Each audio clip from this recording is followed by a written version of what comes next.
আমাদের স্ত্রী সন্তানদের কাছে বিদায় নিয়ে আসতেছি। হয় আমরা জীবিত থাকব, আর না হলে আমাদের দাবি না আদায় না হওয়া পর্যন্ত আমরা সাদা কাফনের কাফন পরে আমরা বাড়িতে প্রবেশ করব। আমাদের দাবি হলো নিরপরাধ বিডিআরদেরকে চাকরিতে পুনর্বহাল করা হোক, প্রজ্ঞাপন ধারা বাতিল করা হোক। আসলে এটা বিডিআর বিদ্রোহ হয় নাই, এটা বিডিআর হত্যাকাণ্ড। 2009 সালে যখন এই পরিকল্পিতভাবে ফ্যাসিস্ট শেখ হাসিনা সরকার এই বিডিআর হত্যাকাণ্ড ঘটায়, তখন আমি কর্মরত ছিলাম রংপুর সেক্টরে। ওখানে আমি কর্মরত ছিলাম।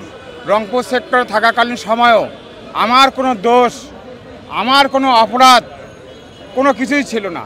তারপরেও আমাকে তিনটি বছর জেল দিয়েছে। তিনটি বছর হাজতবাস ছিলাম। আমাকে 6টি বছর জেলে থাকা লেগেছে। আজকে আমরা সারা বাংলাদেশ থেকে অন্যায়ভাবে চাকরিচ্যুত বিডিআর সদস্য শাহবাগে একত্রিত হয়েছি। আমাদের ন্যায্য দাবি, আমাদের ন্যায্য হিস্সা আমরা সরকারের কাছে বারংবার পেশ করতেছি। আমরা যদি অপরাধী হয়ে থাকি তাহলে আমাদেরকে ব্রাশ ফায়ার করে গুলি করে মেরে ফেলুন, আমরা বেঁচে থাকতে চাই না। আর আমরা যদি নিরপরাধ হয়ে থাকি, আমাদের যে সম্মান, আমাদের যে দাবি দাবা আমাদেরকে ফেরত দিতে হবে। আজ আমরা বারংবার এখানে আসতেছি, বারংবার আমাদেরকে আশ্বস্ত করতেছে 1 ঘন্টা 2 ঘন্টা, 1 দিন 2 দিন 3 দিন যাবৎ আজকে আমরা এখানে অবস্থান করতেছি। আমাদেরকে আশ্বস্ত করার পরেও আমাদের ফাইনালি একটা ভালো রেজাল্ট দিচ্ছে না। আজকে আমরা বাড়ির থেকে বের হয়ে আসতেছি, আমাদের স্ত্রী সন্তানদের কাছে বিদায় নিয়ে আসতেছি। হয় আমরা জীবিত থাকব, আর না হলে আমাদের দাবি না আদায় না হওয়া পর্যন্ত আমরা সাদা কাফনের কাফন পরে আমরা বাড়িতে প্রবেশ করব। আমি এতটুকুই আশা করতেছি।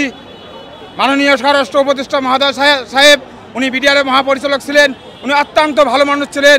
উনি বিডিআরে থাকাকালীন অবস্থায় ওনার বঙ্গভবনে আমি ডিউটি করেছি। উনি অত্যন্ত ভালো মানুষ।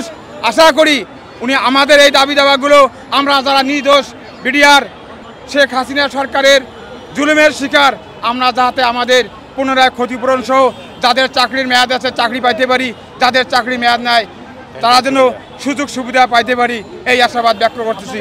আমাদের দাবি হলো নিরপরাধ বিডিআরদেরকে চাকরিতে পুনর্বহাল করা হোক, প্রজ্ঞাপন ধারা বাতিল করা হোক, নিরপরাধ যারা জেলবন্দি আছে তাদেরকে মুক্তি দেওয়া হোক, আর যারা দোষী আছে তাদেরকে শাস্তি দেওয়া হোক। আমরাও সেই শাস্তি চাই। ওই শাস্তিতে যে আমিও শাস্তি আওতায় পড়ি, আমারও শাস্তি হোক, এটা আমি নিজের দাবি নিজেই করতেছি। For more updates, follow us on Facebook, subscribe our YouTube channel, get the latest update on www.daily-sun.com.